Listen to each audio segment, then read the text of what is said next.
Hallo Gera, meine Freunde. Mein Name ist Viktor Seibel. Ich bin selbst, wie David schon richtig angekündigt hatte, ein Russlanddeutscher. Denn wie ihr wisst, leben ja auch 4,5 Millionen Russlanddeutschen. Das bedeutet, mein Vater hat insbesondere der von der deutschen Blutslinie heute Geburtstag. Deswegen widme ich ihm heutzutage meine Rede. Es geht ja darum, dass wir uns endlich als Volk verstehen müssen. Das bedeutet, wir nicht mehr die Ängste haben dürfen, jeweils mit diesem totalitären System, was ja seit 70 Jahren Umerziehung, seitdem wir 70 Jahre militärisch von Amerikanern besetzt sind, dass wir sagen, da ist ein Nazi oder da ist ein Nazi. Wir erkennen ja, dass wir nur letztendlich an ein Konstrukt des totalitären Systems leben, wo man uns nur mit Vorurteilen und dem Ängsten lenkt. Und dieses Dogma müssen wir gemeinsam brechen. Und erst als Volk erkennen wir, was für eine Macht wir sind. Und wir können diese Politkasper gar nichts gegen uns machen. Das ist eines der wichtigen, entscheidendsten Punkte. Und ich denke, als Patrioten haben wir doch gerade verstanden, was für ein Zeitgeist wir zurzeit stehen. Ich möchte nochmal daran erinnern, was überhaupt das Deutschtum in seinem Element ist. Erinnert euch daran, wer unsere Vorfahren sind.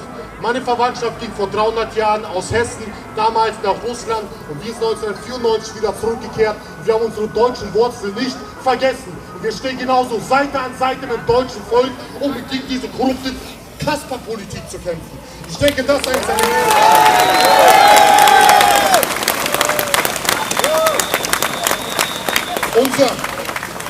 unser Blut, das bedeutet, unsere gemeinsamen Vorfahren haben insgesamt über diese Zeitspanne der 2000-jährigen germanischen Vorfahrsgeschichte haben wir Kriege überlebt, wir haben Seuchen überlebt, wir haben das Elend überlebt und wir haben den Hunger überlebt. Das bedeutet, ich erinnere euch nochmal dran, 1955 bei Lechsfeld, die Schlacht. Das ging darum, wo die erste Geburt der deutschen Nation entstanden ist. Unsere Vorfahren haben sie überlebt, dass wir überhaupt die Nachkommen sind. Im Jahre 1241 bei Liegnitz, die Schlacht, haben wir deutsche Vorfahren überlebt und wir sind ihre Nachfahren. Im Jahre 1916 haben auch unsere Vorfahren die Schlacht bei Verdun überlebt. Und wir, als der Schwarze Tod 1/3 Europas ausgerottet hat, hat sich letztendlich unsere Verwandtschaft und unser Blut hat sich überlebt. Das bedeutet erst einmal, dass wir ein Bewusstsein dafür kriegen müssen, dass unsere Vorfahren gestorben sind und jede Generation dafür jedes Mal gekämpft hat, dass es uns heute besser geht. Aber was für ein Zeitgeist stecken wir zurzeit? In einem Zeitgeist, wo man versucht, uns wieder systematisch zu zerstören. Zu zerstören in einem totalitären System, wo man unsere Gedanken seit über 70 Jahren erst einmal komplett in ein totalitäres System zerstört hat. Die ist nicht mehr selbstfähig nachzudenken. Man hat uns in die Ecke getrieben und deswegen müssen wir uns jetzt erheben. Das ist der jetzige Zeitgeist und wir gehen nicht nach Hause mit unserer Volksbewegung, solange diese Politkasper, diese US-okkupierten Kasper endlich auf der Anklagebank gelandet sind. Da sind wir uns wohl alle einig.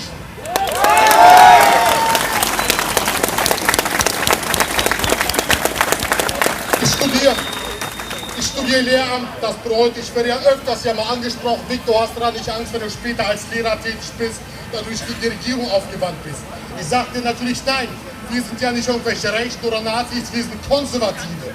Konservativ leitet sich vom Wort ab, konservieren, sich erhalten, das Deutschtum. Das bedeutet, wir müssen erstmal ein Bewusstsein kriegen, wer wir eigentlich sind. Meine Verwandtschaft, als damals der Krieg gegen Deutschland in Russland stattgefunden hat. Meine deutsche Verwandtschaft wurde von den Russen geschützt, weil man wusste, die Deutschen sind das Volk des Know-hows.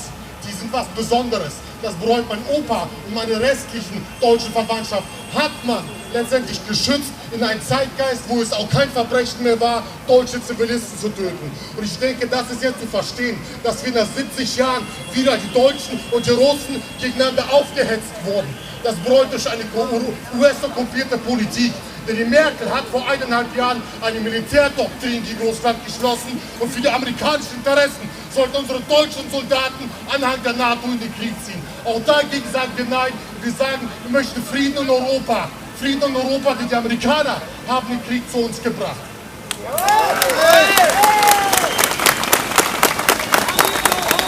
Amigo, ganz genau, das sollte unsere Patrouille sein, denn wir werden immer noch seit über 70 Jahren besetzt. Wir zahlen insgesamt 30 Milliarden Euro jedes Jahr für Besatzungskosten. Wir haben immer noch über 42.500 US-Soldaten auf deutschem Hoheitsgebiet. Wir haben immer noch über 17.400 britische Soldaten auf deutschem Hoheitsgebiet, die 39.000 Hektar deutsches Hoheitsgebiet immer noch Besatz halten. Brauchen wir doch die Amerikaner, die uns von bösen Russen schützen müssen? Ich glaube wohl eher nicht.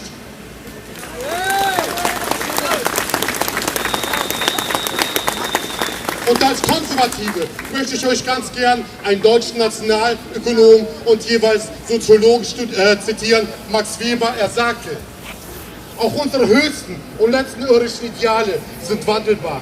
Wir können sie der Zukunft nicht aufzwingen, aber wir können wollen, dass sie in unserer Art, die Art ihrer eigenen Ahnen zu erkennen.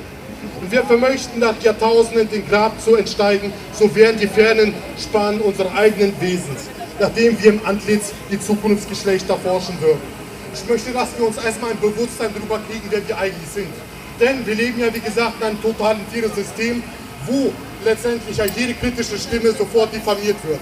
Wir haben ja jetzt erkannt, dass die Medien, die uns ja in dieser perfekten Welt gehalten haben, nicht unsere Freunde sind, sondern lediglich die Instrumente von einer kleinen herrschenden Elite, die letztendlich daran verdient, Kriege zu sehen. Sie müssen nicht in Krieg. Es sind wir, unsere Kinder, unsere Nachbarn für ein Wirtschaftswachstum, was die Amerikaner jetzt brauchen. Ich möchte euch noch mal daran erinnern, wie dieses totalitäre System funktioniert.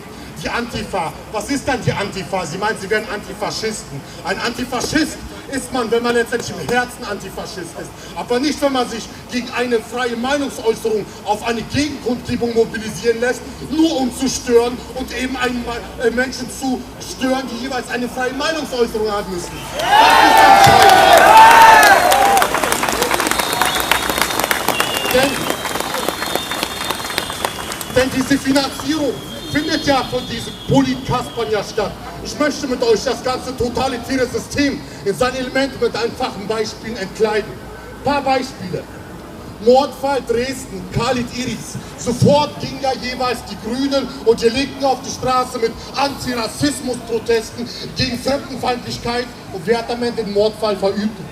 Das war sein Flüchtling-Mitbewohner, also kein Deutscher. Darüber schwiegen ja die Medien. Man liest ja immer sofort, der böse Nazi. Ne?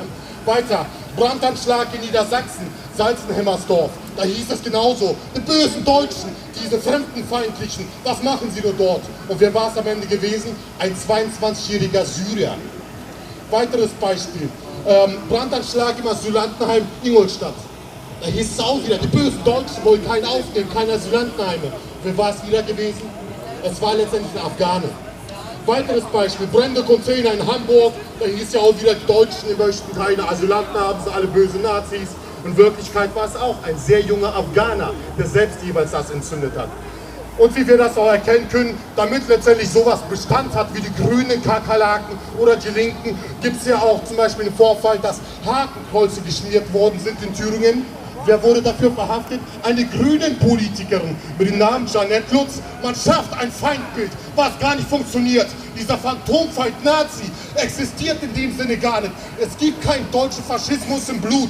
Wir müssen sagen, dass wir genauso Frieden wollen wie alle anderen europäischen Völker. Und wir solidarisieren uns mit allen anderen. Denn was zurzeit mit uns stattfindet, ist ein Krieg.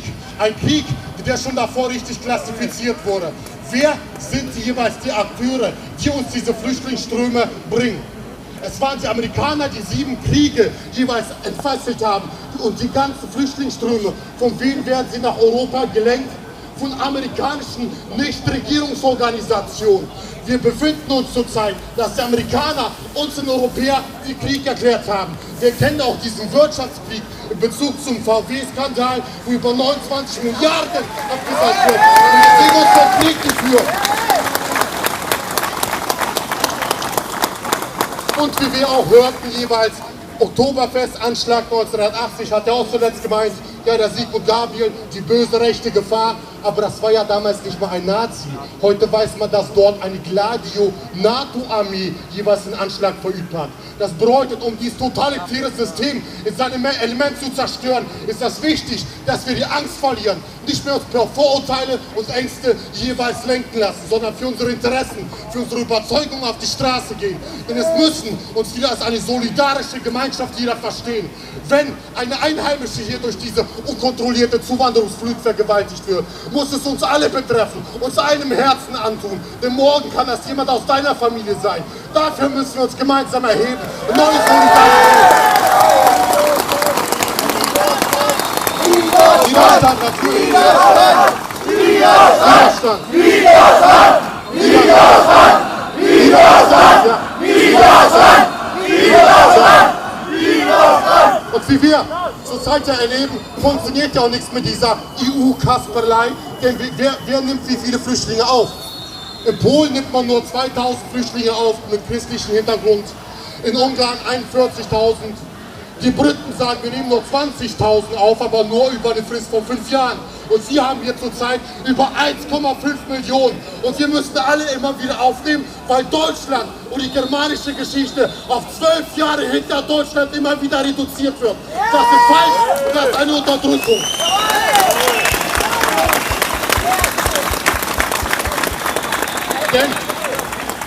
Denn wir stecken zurzeit in einer nationalen Krise, wo wir kurz davor sind, dass der Notstand ausgerufen wird. Das bedeutet, schauen wir uns jetzt mal an, die Polizei, nehmen wir mal eine Statistik aus Nordrhein-Westfalen, hat in den letzten 7 Monaten über 1489 Einsätze für Asylantenheim gehabt. Mit über 500 Strafanzeigen wie Diebstahl, Vergewaltigung und Körperverletzung. Aber unsere Politik und diese instrumentalisierten Medienfeinde von uns schauen da immer weg. Wenn wir das kritisch ansprechen, sind wir doch sofort Nazis. Genau dies Dogma müssen wir brechen. Denn die SPD, die CDU und all die anderen Verräter haben sich doch jetzt eingestehen müssen, dass wir die Kontrolle verloren haben. Das bedeutet, wir als die Bevölkerung müssen uns lernen, wieder selbst auch zu lieben, sich selbst zu organisieren und zu sagen, wir möchten einen anderen Weg mit Deutschland gehen. Denn was zurzeit die Statistik besagt, ist, dass wir zurzeit eine Zuwanderung von weiteren 7 Millionen demnächst kriegen können. Durch das Grundgesetz, durch das Grundrecht der Familienzusammenführung. Bis zum Jahr 2020 sollen weitere 16 Millionen Flüchtlinge jeweils zu uns nach Deutschland kommen. Bis zum Jahr 2050 sollen es insgesamt 940 Millionen sein. Deswegen müssen wir sagen, dieses Kaspertheater mit diesen Pulli-Darstellern muss endlich aufhören. Das ganze System in seiner Daseinsform muss zerbrochen werden. Und dass wir endlich an Alternativen arbeiten. Denn das ist keine Perspektive für unsere Generation und für die nachfolgende Generation. Ich denke, das stimmt mir genauso überein.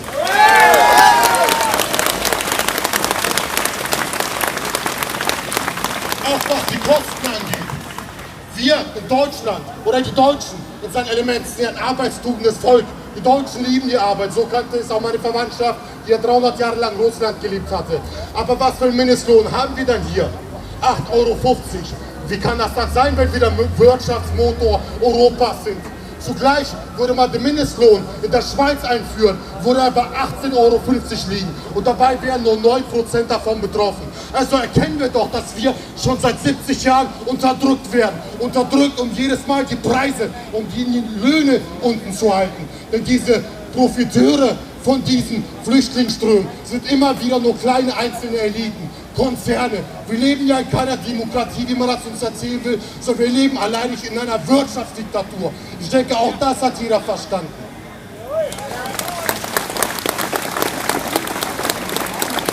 Insgesamt redet man zurzeit von den Kosten über die Flüchtlinge, dass wir letztendlich als Steuerzahler 45 Milliarden € dafür aufbringen müssen.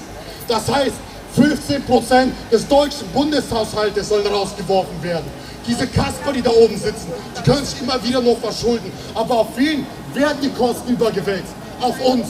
Und leben wir ganz gut? Oder warten wir erst, bis unsere ersten Einheimischen verhungert sind? Ich denke, nein. Deswegen bin ich stolz auf jeden Einzelnen, der hergekommen ist, um gegen diese Kasper-Politik zu demonstrieren. Die aktuellen Zahlen sagen, dass insgesamt 7 von 10 Flüchtlingen brechen die Ausbildung ab. 9 von 10 Flüchtlingen sind gar nicht für die deutsche Wirtschaft geeignet, sie sind unqualifiziert. Laut dem Armutsbericht aus dem Jahre 2015 heißt es ja, dass wir schon in die Armut reingeboren werden, wenn wir nur einen Realschulabschluss haben. Wie soll dann jemand aus Afrika, der nicht mal unsere Sprache spricht, jeweils eine Bereicherung für den Arbeitsmarkt sein? Das ist ein vollkommener Quatsch. Deswegen müssen wir andere Alternativen anschlagen und letztendlich sagen, nationale Interessen haben. Wer unsere Feinde sind, können wir letztendlich an einigen Ideologien jeweils stark bemessen.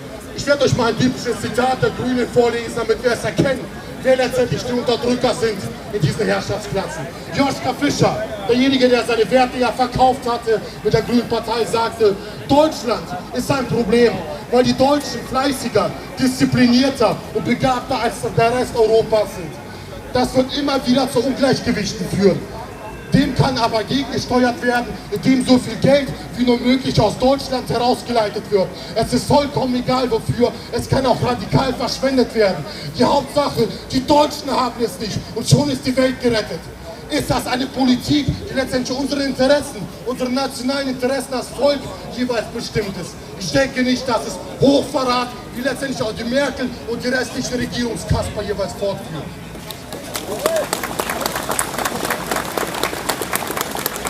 Oder ein weiteres Beispiel von der Grütze der Bündnis 90 Grünen. Sieglinde Fries sagte, ich wollte, dass Frankreich bis zur Elbe reicht und Polen direkt an Frankreich grenzt. Es ist eine deutschlandfeindliche Ideologie, die sie in ihren Köpfen tragen. Und da müssen wir doch mit einem rationalen Menschenverstand uns fragen, was haben wir ihnen gemacht, dass sie solch eine Ideologie gegen die eigene Bevölkerung vertreten. Der Deutsche ist nicht weniger wert als jeder andere. Und der Deutsche kann genauso seine Flagge in die Höhe heben, dass wir sagen, wir möchten einen gesunden Nationalstolz, ohne dass wir uns jedes Mal diffamiert und letztendlich diese Nazi-Titulierung unterdrücken.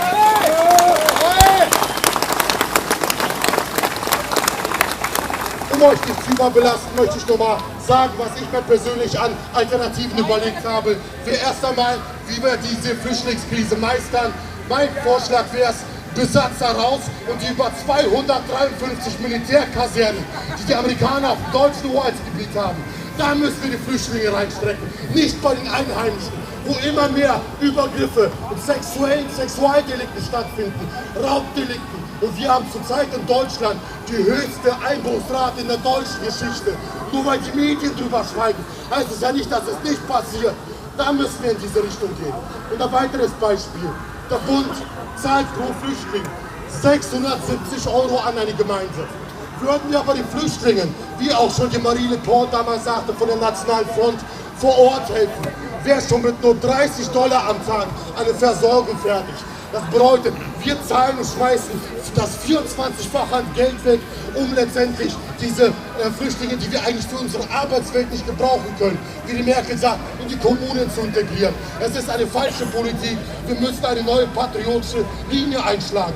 Die Linie eines Nationalstaates. Das heißt, die Grenzen zu und jeder andere jeweils neues Gesetzeswerk. Das bedeutet, jeder Ausländer ist auch willkommen, insofern er sich integriert, die deutsche Sprache spricht, die deutsche Kultur wertschätzt und letztendlich hier Arbeit hat. Das ist doch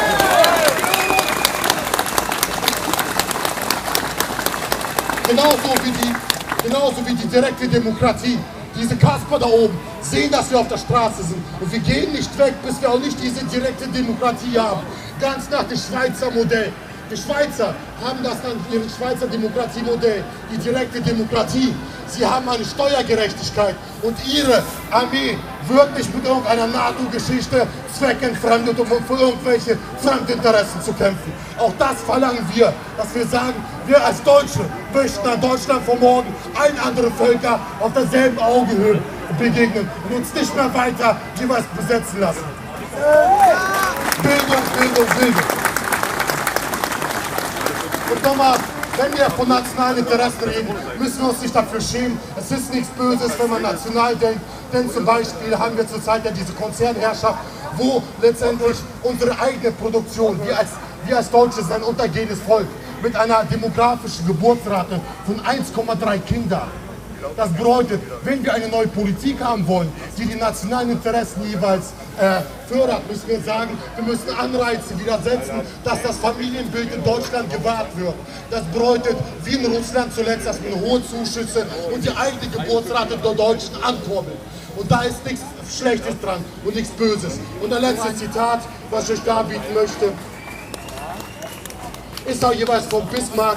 Er sagte nämlich, wie schon zuvor angemerkt, die Merkel und diese Politkasper, die uns ja in einen Krieg versuchten zu treiben und uns ja einen Hochverrat begegnet haben, haben sich laut Professor Dr. Michael Vogt strafbar gemacht in Verbrechen gegen die Menschlichkeit. Denn sie unterstützt eine ukrainisch-faschistische Regierung mit unseren Steuergeldern. Meine Familie muss dort kämpfen, ein Brudervolk. Russen gegen Ukrainer ist dasselbe wie Österreicher gegen Deutscher. Und dafür hat sich diese Merkel-Regierung genauso strafbar gemacht. Verschwörung. Merkel muss weg! Merkel muss weg! Merkel muss weg! Merkel muss weg! Merkel muss weg! Merkel muss weg! Merkel muss weg! Des Weiteren, ein weiterer Klagepunkt wäre eben der Hochverrat der deutschen Volk, was stattgefunden hat. Des Weiteren Verschwörung gegen den Weltfrieden und Vorbereitung eines Angriffskrieges nach Strafprozessordnung, Paragraph Artikel 80 Absatz 26 1.